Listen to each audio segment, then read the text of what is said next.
Yo soy John Campoverde. Yo soy María Fernanda Domínguez. Hola, yo soy Ricky Yagual.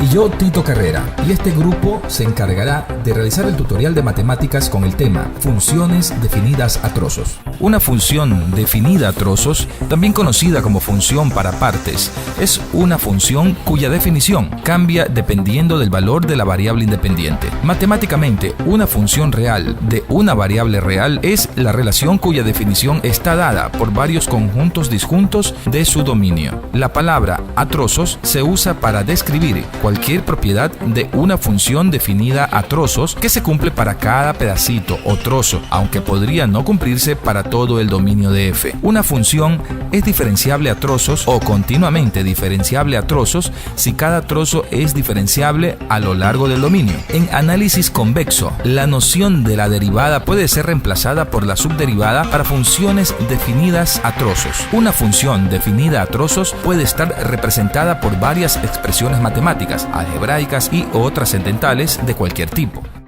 Notación e interpretación.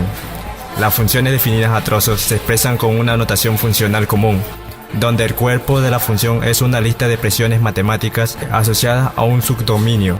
Por ejemplo, sea la función definida a trozos de la función valor absoluto, tal que x es equivalente a f de x es igual a las dos funciones. La primera, menos x, si x es menor que 0.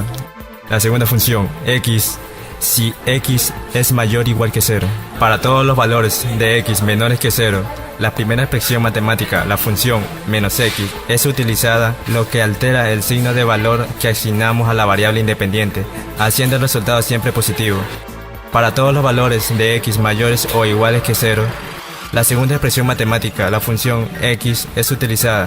Sea la función definida a trozo f de x, se evalúa varias expresiones del dominio de la función, como vemos en el siguiente cuadro. Muy bien, en el siguiente cuadro podemos observar la función de x, la función de f de x y la función utilizada. Veamos, en función de x menos 3, función de f de x 3, la función utilizada sería menos x. Otro ejemplo, función de x menos 0.1. Función de f de x 0.1, la función utilizada menos x, que es el valor que se le ha asignado. En función de x 0, en función de f de x 0, la función utilizada sería x. Un ejemplo más, función de x 1 medio, función de f de x 1 medio y la función utilizada sería x. Y el último ejemplo, en función de x 5, función de f de x 5, la función utilizada x. Por lo tanto, para evaluar una función definida a trozos en un determinado valor del dominio, seleccionamos la expresión matemática cuyo subdominio contiene el valor a evaluar para que el valor del rango sea el correcto. Bueno, a continuación, un ejemplo de las funciones a trozos. El f de x va a ser igual a tres funciones. Tenemos primera función, x menos 1. Nos dice que x es menor o igual que menos 2 y menor que 0. Entonces, podemos ver que hay menos 2, que es un intervalo cerrado, y 0, que es un intervalo abierto. Segunda función, x al cuadrado. Nos dicen que x es menor o igual a 0 y es menor o igual a 2. Como podemos observar, tenemos intervalo cerrado de 0 e intervalo cerrado de 2. Tercera función, función 1. Nos dice que x va a ser mayor que 2. Entonces es un intervalo abierto de 2 más infinito intervalo abierto. Luego procedemos a hacer una recta numérica y comenzamos a representar en la recta numérica las funciones que ya hemos explicado. Función x menos 1, que nos dice que se encuentra desde el menos 2 al 0, recordando que el menos 2 es un intervalo cerrado y el 0 es un intervalo abierto. Para la segunda función, x al cuadrado, nos dice que va de 0 a 2, recordando que 0 es un intervalo cerrado y 2 es un intervalo cerrado. En la tercera función, que es la función 1, nos dice que va desde el 2 al más infinito, recordando que ambos son intervalos abiertos. Entonces, podemos decir que el dominio de f es igual a intervalo cerrado de menos 2 más el infinito intervalo abierto.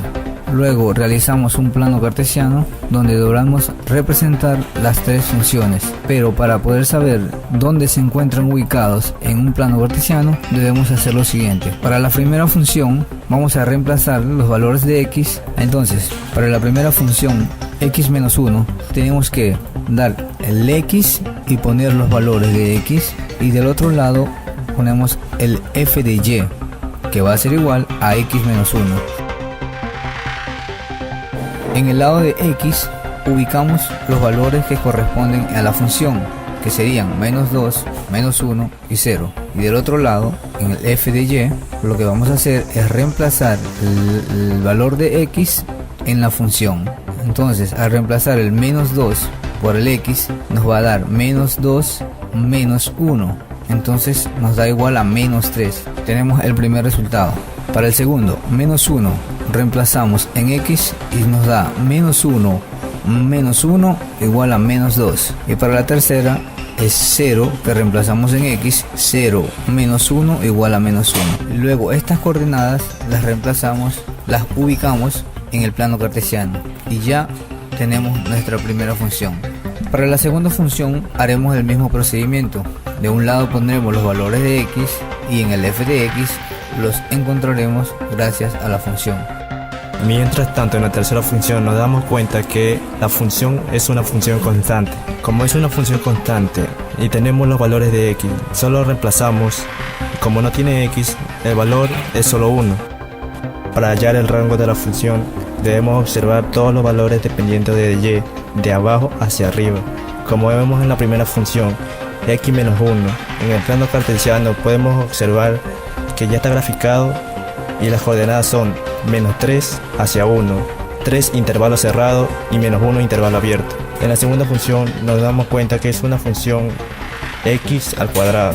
Observamos en el plano cartesiano que sus coordenadas son dos intervalos cerrados, que es 0 y 4. Y en la tercera función será una función constante cuyo valor siempre será 1.